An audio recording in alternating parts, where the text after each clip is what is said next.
Oh, a warm welcome to our lunchtime dialogue between members of the European Parliament and young representatives of civil society on the subject of how can Europe's increased climate and energy objectives for 2030 and 2050 be achieved in a socially acceptable way. The European Green Deal, Europe's new growth strategy, aims to make Europe climate neutral by 2050. The objectives are legally binding and set out in European climate legislation, and they provide for no more net emissions of greenhouse gases after 2050. They provide for a delinking of growth from the use of resources and has set 2050 as the target for a low CO2 economy and EU-wide greenhouse gas neutrality. But there are also targets for climate and energy policy for 2030, 55% reduction as compared to 1990, and that's needed to make it possible to reach the 2050 net zero objective. But that intermediate objective does create more pressure because a lot of measures won't just affect industry, but also individual citizens of the EU, with new requirements, for example, for mobility and buildings, which we've heard about over the course of the morning. The EU's objective is, of course, to avoid leaving anyone behind, irrespective of where they are. And so today's discussion is going to concentrate on the implementation of the more ambitious climate objectives in the EU, and in particular to focus on their social acceptability. I'm Geraldine Bastion, and I'm very pleased to be able to moderate discussion with our experts today. I'd like to introduce them to you briefly. A warm welcome to Henrika Hahn. She's been a member of the European Parliament since 2019. She's a full member of the Committee for Industry, Research and Energy and an alternate member of the Economic and Currency Committee and of the Budget Committee. She's also active in the German Bundes 90 Green delegation to the European Parliament, where she is industrial speaker and deputy head of delegation. I'd also like to welcome Christophe Grudet, another member of the European Parliament, also there since 2019, and he's a member of the Committee for Industry, Research and Energy. He's interested in the issues of industry strategy at a national and a European level, climate and good environmental practice, and the creation of a real European space program. He was previously vice president of the Spy and Space Intergroup and worked as a council member in the town of Belfort and as a department councillor. We'd also like to represent our representatives from civil society. First, Camille Etienne. She's speaker of the movement On est prêt and member of the artistic duo Pensée Sauvage. She studied economics at the University of Sciences Po in Paris and studied philosophy at the Sorbonne. On the 28th of May 2020, so last year, she published a YouTube video along with Soleil Mozin, the other half of her duo.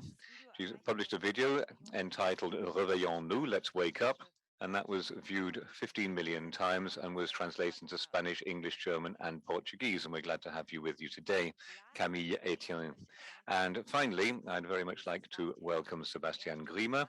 He is a student of maths and physics at the University of Potsdam, and since 2018, he's been active in Fridays for Future. He had a leading role to play in the formulation of the science-based catalogue of demands of that movement, and along with three other representatives and students, he presented to the press in 2019 in Berlin. Glad to have you with you today, Mr. Grima. We're of course also looking forward to your questions and comments. You can submit them through Slido. You'll have found the little window on your streaming screen. You can give us any questions to our panelists. Feel free to say which panelist you think is particularly addressed, and we'll pass them on. We also have simultaneous interpretation into 3 languages, English, German, and French, and you can choose whichever one of them you want. We're going to divide the discussion into two parts. In the first half of the discussion, we're going to look at the objectives of the European Green Deal. And then in the second half, we're going to focus on the social dimension and options for implementing the strategy in a socially acceptable way. So now I'd like to get straight into the discussion. The Fit for 55 package, which the Commission presented in July of this year, is a package of 13 cross-cutting legislative proposals. 8 of them are revisions of existing pieces of legislation, but there are also 5 completely new proposals, among other things, to transform the economy. I gave a few introductory words on that, to achieve the climate objectives to 2030 or 2050. I would very much like to start by putting everything in its place and ask you, Enrique Hahn, if you can introduce the core parts of this legislative package to us and say what you think are the most important things included in it to achieve the climate objectives. Well, thank you very much. I was very pleased to get the invitation to this meeting to talk about these important matters.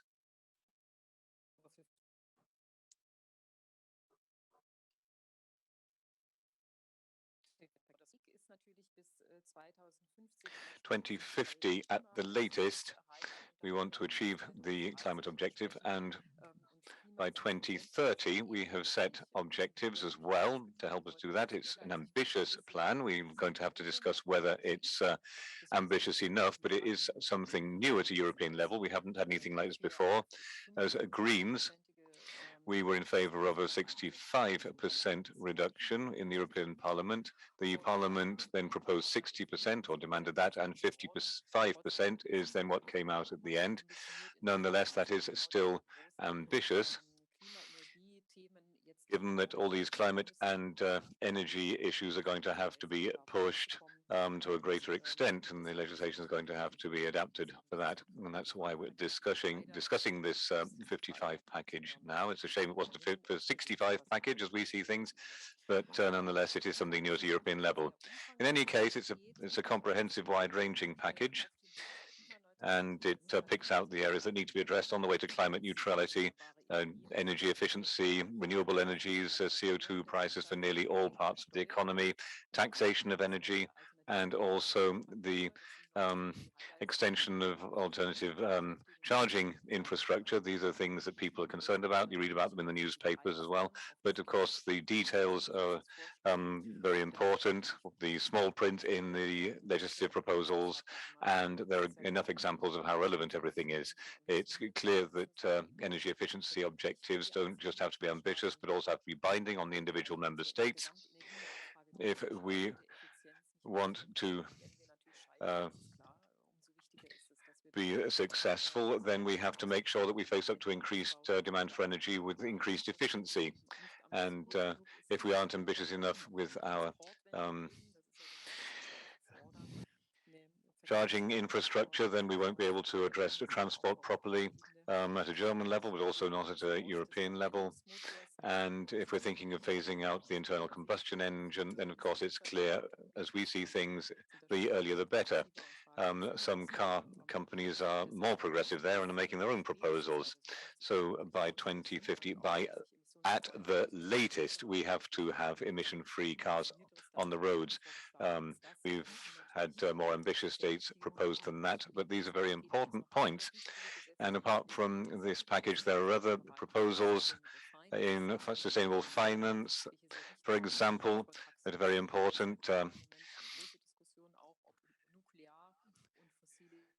There's a big discussion going on at the moment about whether nuclear and fossil can be counted alongside renewables there. The Greens are quite clear that they can't, but that's something we have to discuss as well. And in general, we have to recognize that we're talking about a big job for the whole of society to do, and the whole economy is going to have to work together to take us towards climate neutrality. We have a lot of opportunities in renewable energy, recycling, renewable raw materials in production, reusable batteries to avoid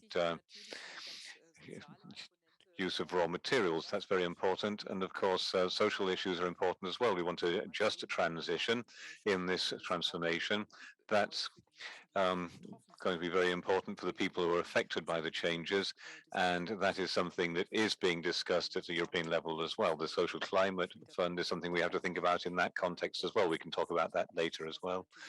And of course, it's very important that we have to consider people's working lives, how they get to work, how they work, how we have to maintain prosperity, but make everything climate compatible. And that's the challenge we have at a European level. We are making use of resources, spending money on investment, and that's the least we can do to reach our objectives. We can move in the right direction if we make the right political decisions. Well, thank you for that sketch and overview, and for mentioning these other related initiatives and pieces of legislation that have to be considered as well.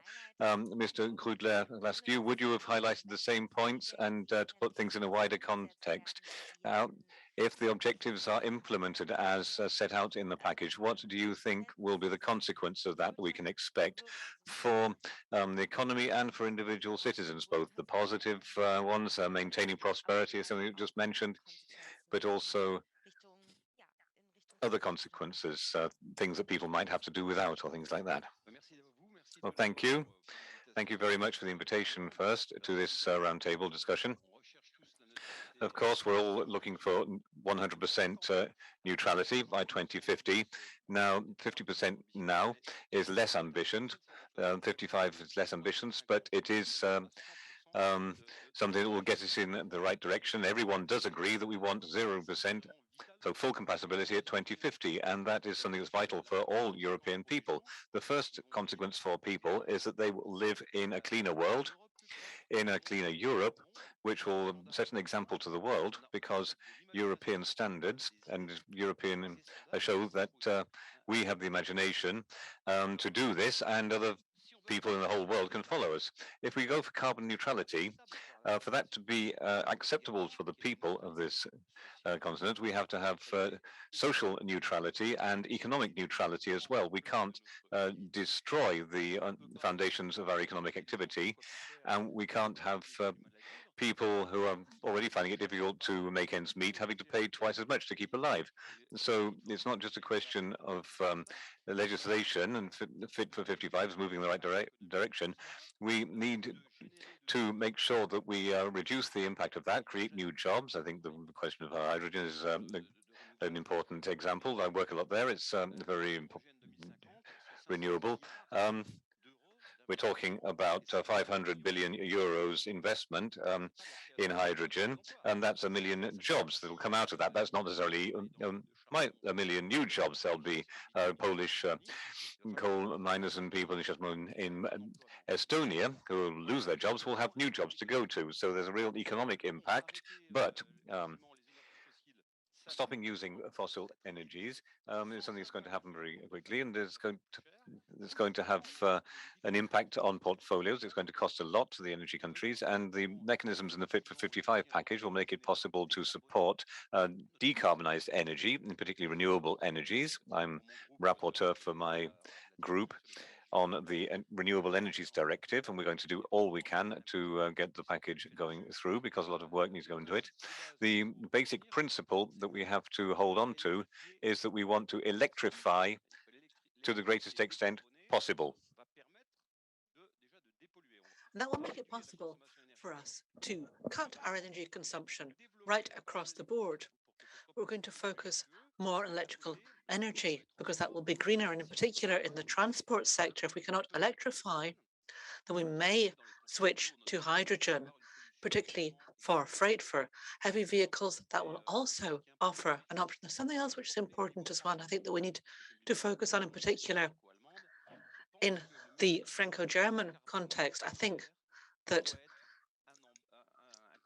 at the borders we need to focus on this hand in hand to get carbon pricing at our borders, and to convince our colleagues across Europe that this is important. Let me remind you what it is.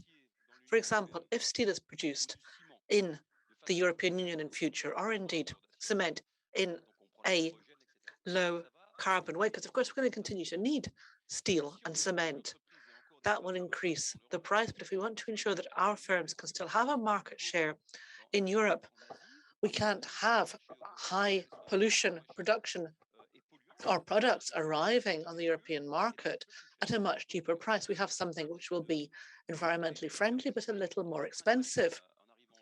So it's a little bit like having to show your carbon footprint card as you come into the European Union, and there'll be taxation of excessive carbon consumption or carbon creation, rather, in production of these goods. And there's the question of taxonomy as well. About that, I'm thinking about private sector green investment. We need to ensure that investors pick environmentally friendly products, and that's very important for all low carbon energy. We can address exactly what we use. Renewables will come first and foremost, certainly. And then we have to look at low carbon or carbon reduced levels. Nuclear energy is included. Now, I know that sometimes that causes disagreements between France and Germany, has to be said. Yes, perhaps we can address that subsequently, but we need as well to look at the instruments that you've touched upon, which can help us to attain this goal. I'd like to move on to that in a moment, but before we focus upon those instruments, I would like, first of all, to hear from our representatives from civil society. Let me ask Camille Etienne, first of all, to say a few words about this legislative package and the focus from the point of view of civic society focusing on climate policy. Do these goals go far enough? Do these instruments go far enough? Bonjour. Non, en effet, j'ai deux types d'actions et avec Good les autres afternoon. I've got two kinds of comments to make. We focus on the national, European, and international level through COP as well. And at the European level, there are short-term measures, 55%. They're more ambitious than what we have as our target in France. We've got a 40% goal that we've been aiming for, but it's not really been taken on board because people feel it's too ambitious. So there's a gap between the longer term and the short term. That's what makes this whole debate so complex. You can talk about nuclear energy, about the various different measures that should be implemented. So I think that these European measures are going in the right direction, but they're extremely short-term measures we need to be able to take on board. In the COP negotiations, we've seen people talking about phase out of fossil fuel for 2022, talking about what needs to be done really tomorrow. Well, we're talking about 2030 often, and that might seem as if it's just around the corner, but there's this biological time frame that is non-negotiable. We have to act absolutely right now. We're just a few years away from the tipping point. And if we're not careful, we will unleash cascade effects that will be very problematic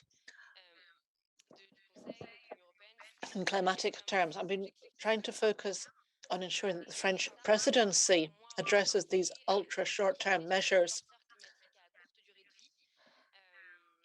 We need to address the issues that are relevant in the very short term. There's methane. As was seen in COP, we've got 30% reduction for 2030 envisaged vis-a-vis the 2020 levels. Now for methane, that's a gas which has a shorter lifetime in the atmosphere than CO2, but it has more of an impact. So if we have an impact on methane, we can have a clear impact. There's also been gas leaks, which are a problem. But nobody's really talked about agriculture, which, as you'll know, is the main source of methane emissions. At the European level, of course, we have to look at the CAP, which has been very disappointing. It clashes directly with all of the goals and ambitions that have been indicated. And perhaps it would be advisable to have a working group specifically on these issues of short-term magnifiers of climate change issues and measures can be taken in the very, very short term. There's the question of the energy charter and a treaty on the energy charter. We need to think about how to really attain all of the ambitions that have been laid out by the MEPs that are speaking to us today. We need to, of course, think about how to act against a backlash as well. The Energy Charter would make it possible to take measures against large companies who are trying to slow things down or dragging their feet. And we need to ensure that in 2021 now we can really act differently. So as I was saying, we have the short-term magnifiers of climate change.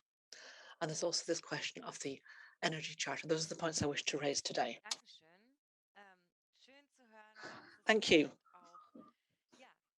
And it's wonderful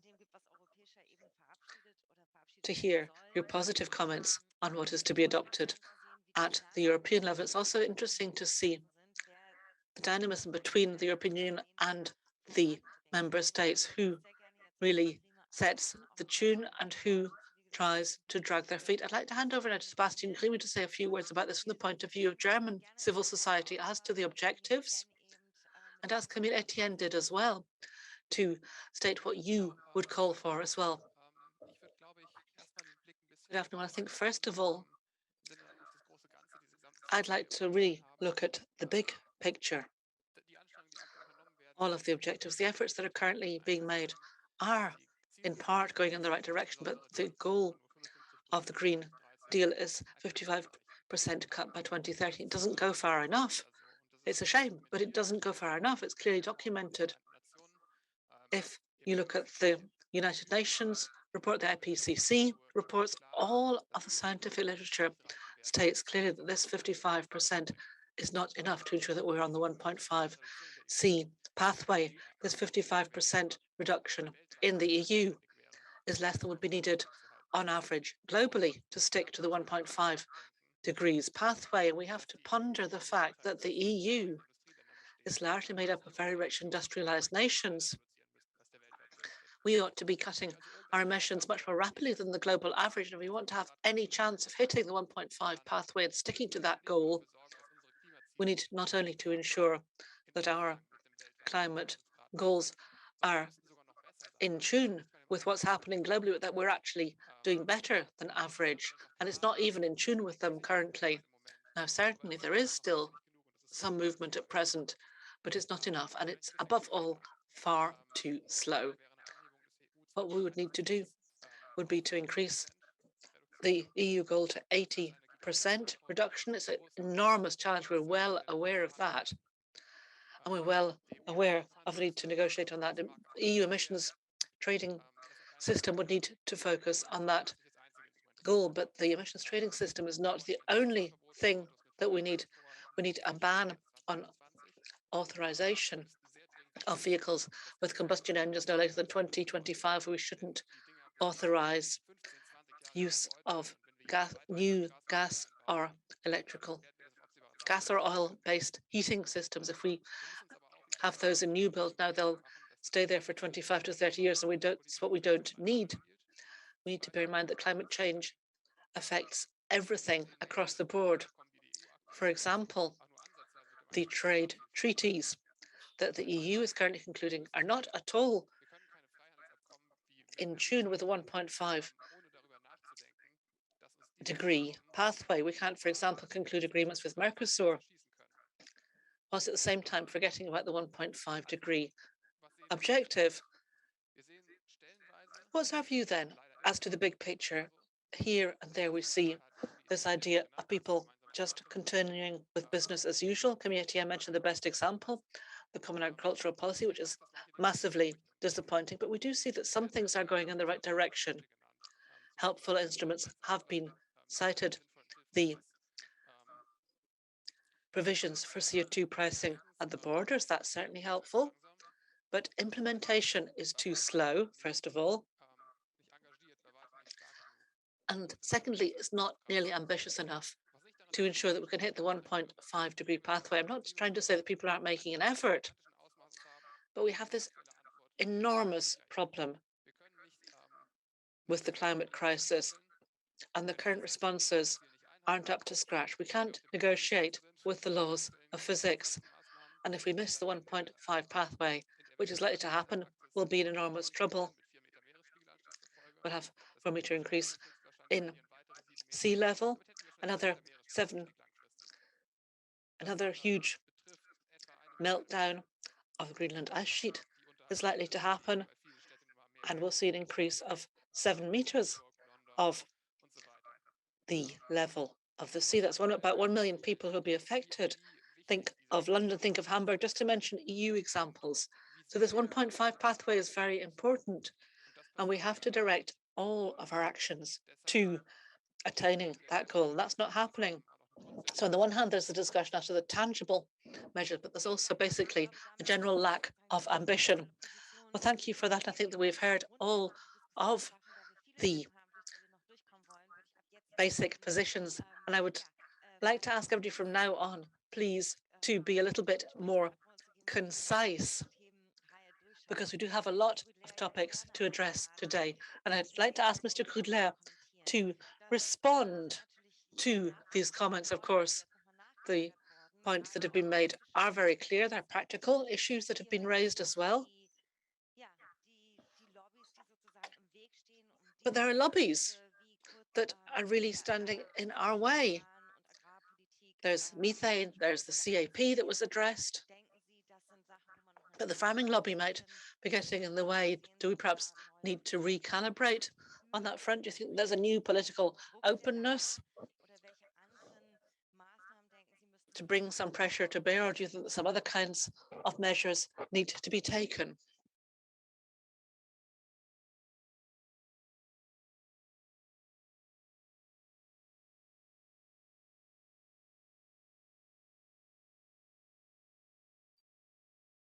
Oui, bon, je vais me permettre de répondre sur cette question, sur les autres mesures nécessaires. Vous m'entendez?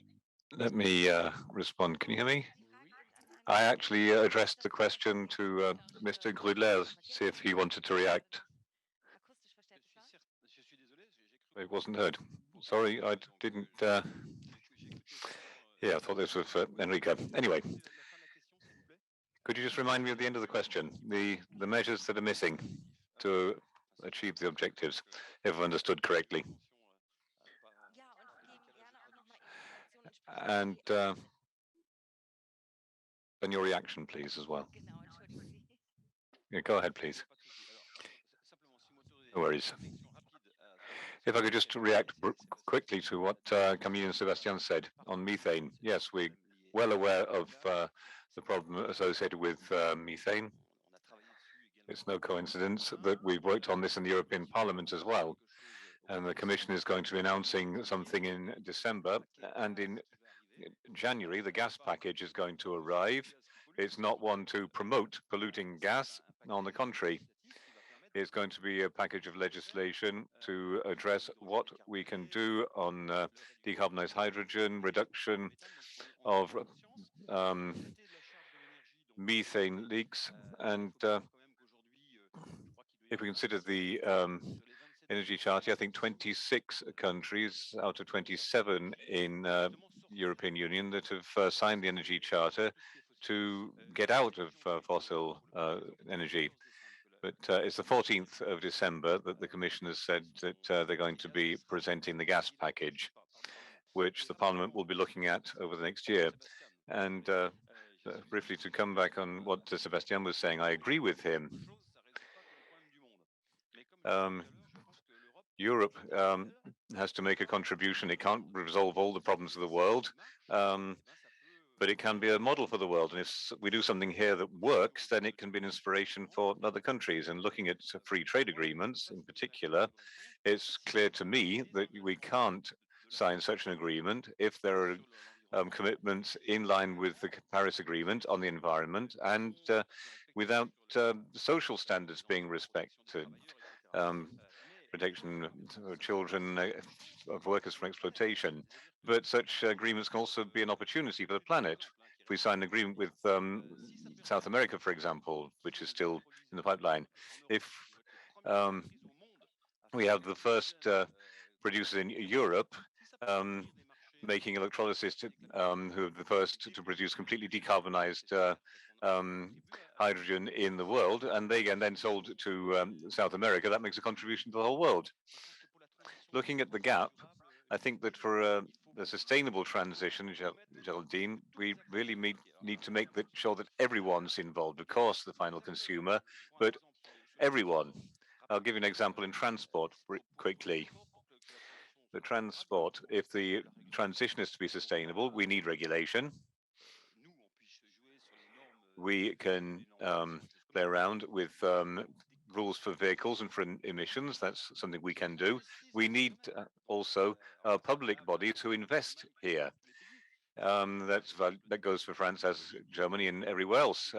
Develop um, public transport, promote new means of transport, bicycles, scooters, and so on. And then the next lever is innovation. So at our industry have got produces highly efficient trains, zero carbon planes. There are different layers that we have to address, all of us together, because we don't have that much time. 2030 is more or less tomorrow, and we still haven't finished our legislation. So I think we need to work as quickly as possible there. Thank you. Enrique Hahn. Over the last 15 minutes, we've learned something about how differently things are moving at different national levels within member states at the European level, and the time pressure that we're under at the moment. Is not just negotiation, we have to have implementation happening as well. And many of the instruments that are being proposed are changes to existing instruments, making them stricter. Could you address the question of whether perhaps new competences are needed in the distribution of powers between the member states and the European Union, for example, in taxation, but also other instruments to make it possible to implement the objectives quickly? Thank you. It's an interesting question. Thank you for that. Although, of course, what Camille and Sebastian was saying, and Christophe, it would be very interesting to react. It's nice to react if you want. But anyway, thank you. But firstly, something that Camille said before, that at a European level, 55% reduction of emissions is more than what France is going for at the moment, the French government. And in Germany at the moment, a new government is being put together, and I think it's very interesting to look at the preliminary paper that set the framework for the coalition negotiations. There was an agreement to support the 55%, the Fit for 55 package. That's a big difference from the old government, because there wasn't a clear support for the Fit for 55 package from the last government. Of course, I share Sebastian's disappointment with the 55%. It's not enough, quite clearly not enough. We called for 65%, as I said. Sebastian was talking about 85%. We Greens called for 65%, and supporting the scientifically based approach with that call for 65%. But it's clear that the impatience and the ambition that we heard from Sebastian Camille, there we see clearly what's at issue is speed and efficiency. And in the European Parliament, when we work on these things, when we're making proposals for amendments, we try to make it clear that we need to reach the Paris climate objectives at the latest by 2050. The Conservative majority tends to negotiate that out of things, but it's clear that we have to achieve that at least by at the latest that time. So we're working on this continuously at the level, at our level in Brussels. So that's why I briefly addressed those points that you'd mentioned. And then to come back to your question on the systemic components, a large number of emission savings are to come through existing instruments such as European emissions trading, burden sharing, efficiency, energy efficiency directive. And then the question is, do we need new instruments, different instruments to reach the goals quickly and in a socially acceptable form? And there it's clear that as well as existing legislation, we need new instruments, for example, the CO2 compensation at the border. We need that to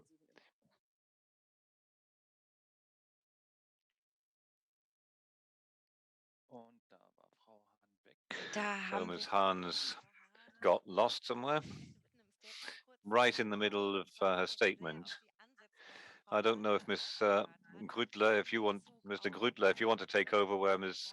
Hahn just left off, addressing new instruments. You had already mentioned some.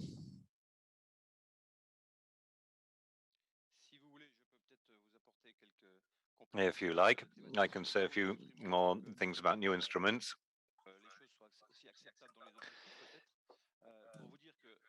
Make things as acceptable as possible in the objectives. What we need above all is money. If Europe and member states don't put a lot of money into the job, then the cost will be too high for citizens and for industry. There are maybe three important sources of funding that we should mention. The Fund for a Just Transition, which will help places that won't be using fossil fuels anymore. Poland, parts of France, other places, and I think that's very important to get out of fossil fuels. And then the Social Fund for the Climate, which responds to the increase in energy prices, which will make it possible to provide social assistance for families most affected. And maybe I should end by mentioning the Innovation Fund. On Tuesday, the Commission announced 1.1 billion euros in this Innovation Fund, which will be available exclusively for innovative energy projects, decarbonized projects. For example, for decarbonized cement production. And finally, perhaps I should mention FEDER, the Regional Structural and Regional Fund of the European Union, which also makes it possible to finance quite a lot of things. But if we don't have public money to start with, we clearly won't achieve our objectives. And now Enrique's come back, so I'll let her take over. Yes, thank you. We've led us nicely into the second block of discussion by sketching out these instruments that are intended to help people and different parts of society to be part of the energy transition, and perhaps people who don't have the highest income, and so we need to think about the social compensation there. So I'd like to introduce the issues and our second block of discussion, because that's a very important part of this package. And the Vice President of the Commission said, if it's not a just transition, then there will be no transition. So that's why we now want to look more closely at how we can make sure that we have a socially acceptable transition. Sebastian Grima, do you have something you'd like to say about that? Thank you. Yes, I'd like to take up what Mr. Grüttler was talking about to some extent. I got the impression that at times it sounds like the discussion of not overburdening lower income families is an argument for us having to continue to make it possible to use fossil energy as long as these families need that. But there's a bit of an energy, a bit of wrong thinking in that, which you see when we're talking about petrol prices in Germany.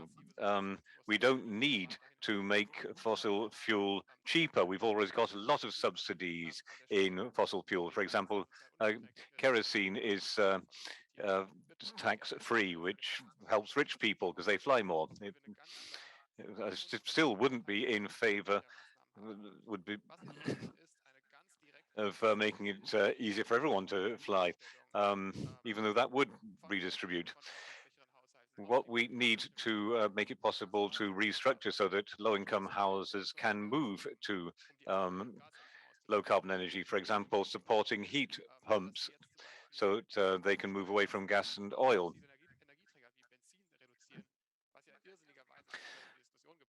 Rather than reducing taxes on fossil fuels such as petrol, which is something that's come into the discussion for ridiculous reasons, because we're talking about increasing the price of these sources of energy. The costs for society are much higher than the current price.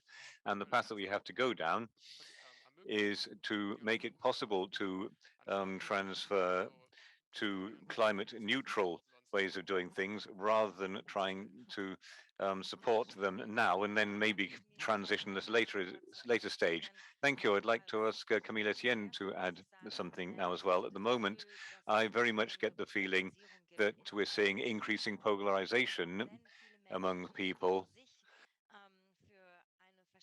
although many people are in principle in favor of a sustainable climate policy and understand how urgent it is.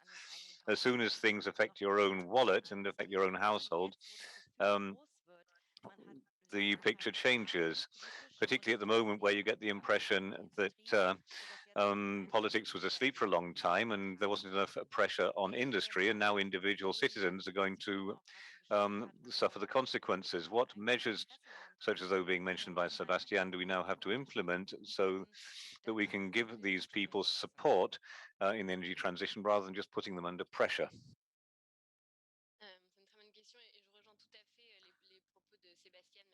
Thank you. I very much agree with what Sebastian said. Thank you for reminding us of that.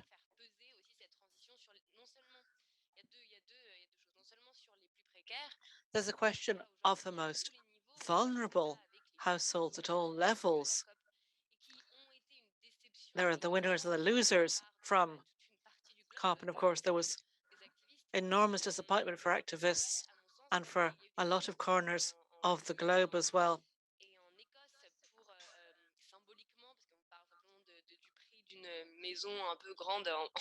And we're talking about really recognizing the historical responsibility we have for emissions and finding a fair way to compensate for that, because it's profoundly unfair.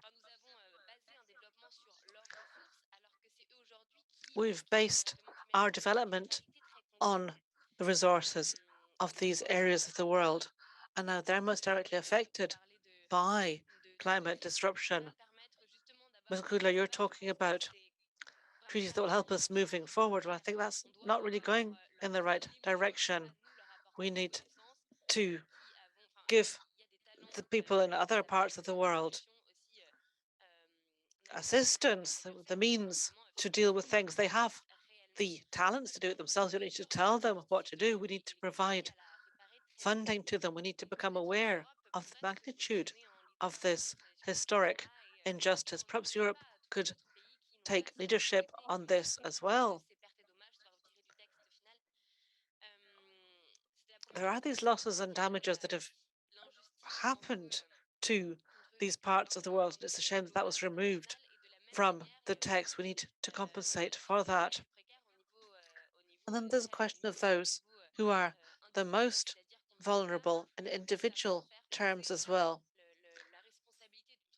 We can't really fairly place the burden on the shoulders of those who want to go along with this transition. A study in France was entitled "Do Your Bit." Now, if everybody was entirely green, whatever entirely green is supposed to mean, for example, eating only 100% vegan, not flying, only using public transport, you would only cut our greenhouse gas emissions by 25%. Of course, every individual needs to do their bit, certainly, but it's hard to be really green in your lifestyle. Certainly, Europe can improve things through carbon taxing and also vis-a-vis the mechanism you talked about for imports. But that's really going to have a minimum impact. We need to focus our energy on structural change, and that means companies and nation states. We need to have a macro effort. I think that's the only way to really ensure that we can get everybody on board and involved. Well, there's a hiatus on the one hand between this urgency, we hear this day in and day out,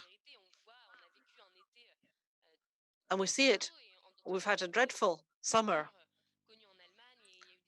and you've seen the floods in the Var in France, in Germany, in Belgium. People are aware that there's a problem, but there's a gap between this urgency and the political response, which is really not up to scratch. So there was also a study at the European level asking young people whether they were very concerned about these issues. Well, young people will feel concerned about the world that awaits us with 2 to 3 degrees warmer. But the question was really about the gap between the urgency of the situation and the slow political response of that concern, that worry comes from the fact that our decision makers aren't really being radical enough in grappling with these issues. Thank you very much. We'll certainly talk about this global issue subsequently as well. We often talk about these as if we can resolve the problems in just Europe or in the member states. Of course, these are global issues. The reference to COP26 here is, of course, enormously important. I can recommend a book, actually, I've just started reading, The Ministry of the Future, and it addresses exactly these issues, climate catastrophes in developing countries and emerging countries, which we ultimately are responsible for, and the kind of conflicts that could trigger. So that's just a book tip on the topic for all of you. Mr. Matters and Mr. Nigeri earlier this morning talked about the fact that some people can't make savings on energy, for example, switching from a diesel generator to solar energy. They can't afford it. And that, unfortunately, is already the case for a lot of people within the European Union. Enrique Hahn, perhaps we could address the point that you were trying to make, I think, when your Zoom connection dropped out earlier about tax. Don't we need to radically rethink away from taxing income, instead taxing fossil fuels, but also protecting those with lower incomes and taking some of the burden off their shoulders? Yes. I hope the tech works a little bit better this time around. Well, of course, energy taxation is absolutely central, will be negotiated at the European level. As well, we're working on this in ITRE, in the European Parliament. There's long been a need to revamp the energy taxation directive, which indirectly subsidizes fossil fuels. It's no longer really fit for purpose. It's not really leveraging change in the right direction. We have the unanimity principle on taxation, which means that we don't have the room for maneuver we would like to have. I have to also mention the role played by Germany in the last round of reform. I'm afraid that the German government plus the automobile industry put the brakes on reform. We need to change, of course, we need to have different incentives. And of course, if you're trying to have an impact on directing people's action, a nudge effect even, it's not just about banning people from doing things, it's also encouraging them to do the right thing.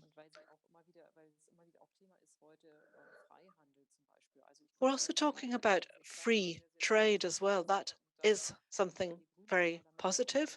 And in the Parliament, we repeatedly discuss the way in which these free trade agreements can serve to promote our economic and political goals. So we'll say that we'll vote if those criteria are fulfilled. And that's an opportunity that's not really used sufficiently. For example, if you look at investment agreements, we need to look at environmental, social concerns,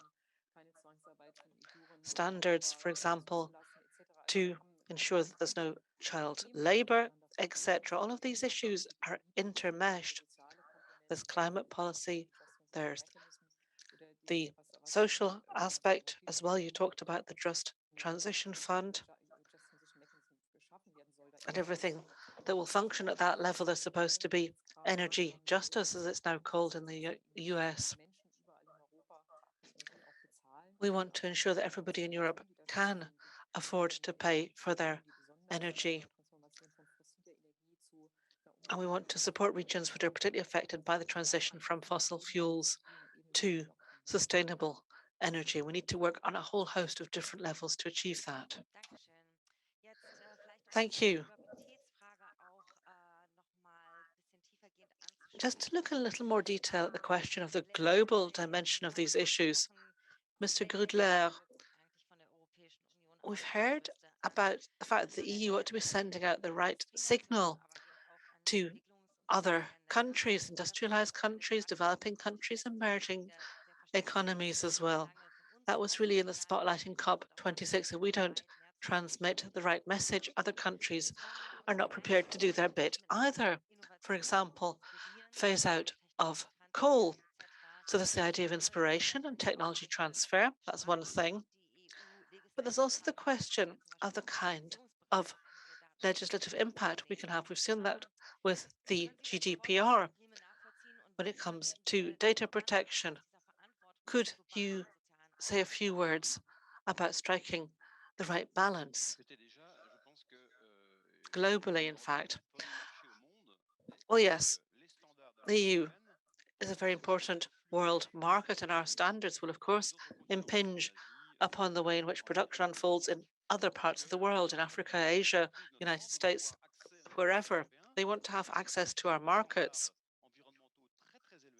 If we have very stringent environmental standards, and either the firms won't want to do business with us or they'll adhere to our environmental standards. So it's a matter of setting a good example. And I want to say that I think that all the panelists, and indeed all of us in France and in Germany, do agree that we all want to move 100% away from fossil fuel. We want to phase out fossil fuel. All of us are aiming for that. And we don't want the weakest and the poorest to suffer, particularly financially. Now, Sebastian, I'm not sure that you understood exactly what I was getting at, or perhaps I didn't put it very clearly. This social fund for the climate to be set up by the EU is not about doling out cash so that you continue to use fossil fuel. Quite the contrary. Money is given to the poorest, for example, to improve the insulation of their homes so that they consume less energy, so they can purchase, for example, an electrical vehicle, which is currently too expensive for them, so they couldn't currently afford it. The social fund for the climate is really to assist people in moving towards renewables. It's not at all to do with remaining prisoner to fossil fuels. It's not been enacted yet, this legislation. It's currently being negotiated between the European institutions. We'll really need to keep a careful look at what ends up in the final version. Geraldine and Camille talked about technology transfer. That is indeed important. There's the question of importing our products and exporting our products around the world is more to the point. And of course, it's better if people can fish for themselves than if we give them fish. That's an old-fashioned example, of course, but think of South America, which I was mentioning before. We can do technology transfers there. We have researchers in Europe who've developed all kinds of innovative means to combat climate change. We can certainly transfer technology with various different market agreements, enabling them to develop their own business to produce these means themselves. We're in Europe are doing very well on the innovation front. Horizon Europe, for example, is 95 million euro for research and innovation. We have European researchers who can transmit their research results and their know-how to others. That's very positive. Now, we were talking about the automobile sector as well. The Just Transition Fund focuses on particular regions vis-a-vis the use of coal. And I think that we ought to have a special fund for transition in the automobile industry. Of course, if you produce electricity,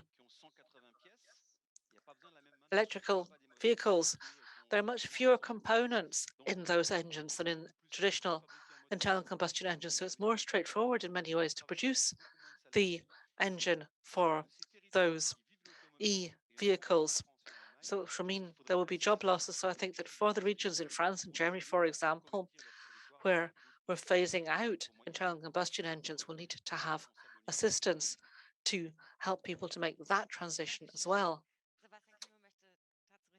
Sebastian Grima, I believe, wanted to respond on that point. Yes, just 2 points. First of all, the question of striking a fair social balance. What I was getting at was that we have to avoid counterproductive incentives arising from purported social equity. For example, in Germany, there's a special fund paid to those who commute. That was introduced originally by the Grand Coalition to compensate for increasing petrol prices.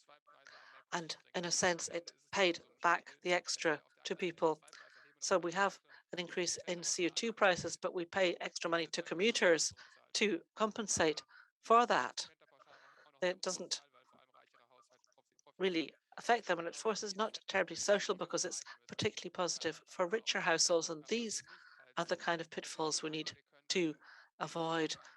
We can't have a transition that we call just if we adopt measures that actually promote and maintain the status quo. Our transition measures need to be designed in a way to ensure that we really do switch to genuinely sustainable ways of life. We need to subsidize those rather than seeking to maintain the current status quo. And my second comment is more general.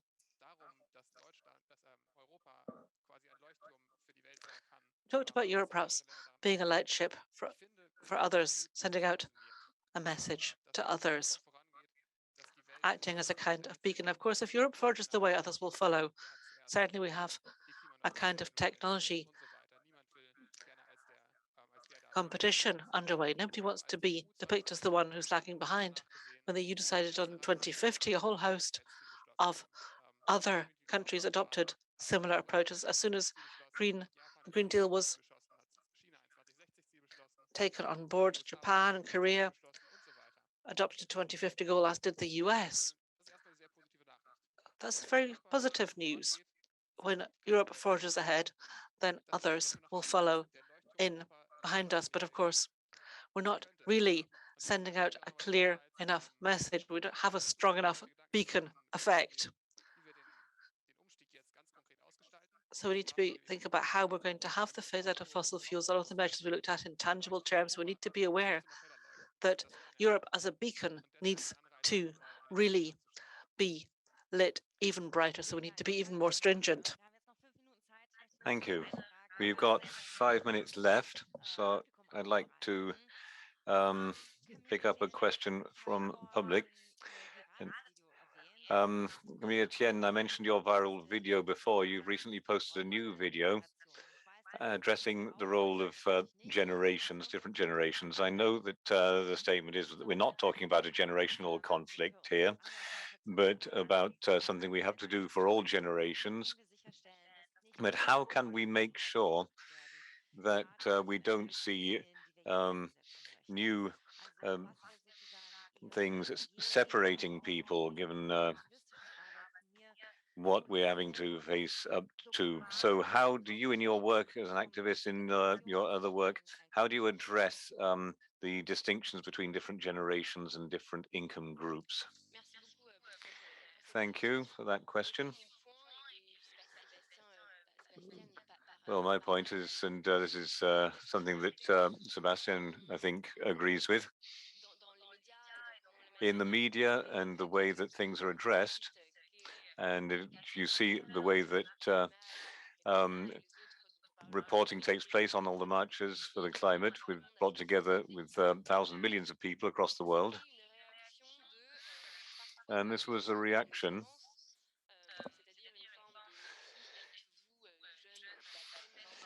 to the way that things are sometimes addressed. They say, no, Who are you to come and tell us what we should be doing? Who are you to neglect your studies to come along and tell us what we should be doing? And then on the other hand, there's the other reaction. Wonderful that you're there and fixing what our generation messed up. And I wanted to address that kind of thing for two reasons. Firstly, I think that we're um, it's true there are differences between generations. We don't have the same points of reference. But among young people as well, we're not all mobilized. There still aren't enough of us. And if you look at a local level, just look at the social surveys, you can see that activism is something that is more done by older people, has been for a long time. So we have to, I want to look at what's getting in the way of people doing things, what stops things happening. And there's this um,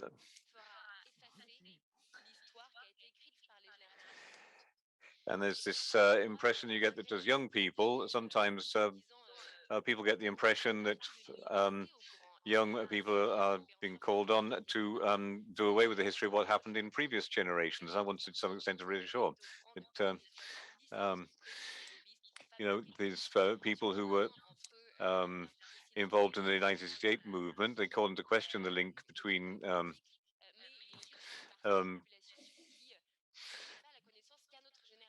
between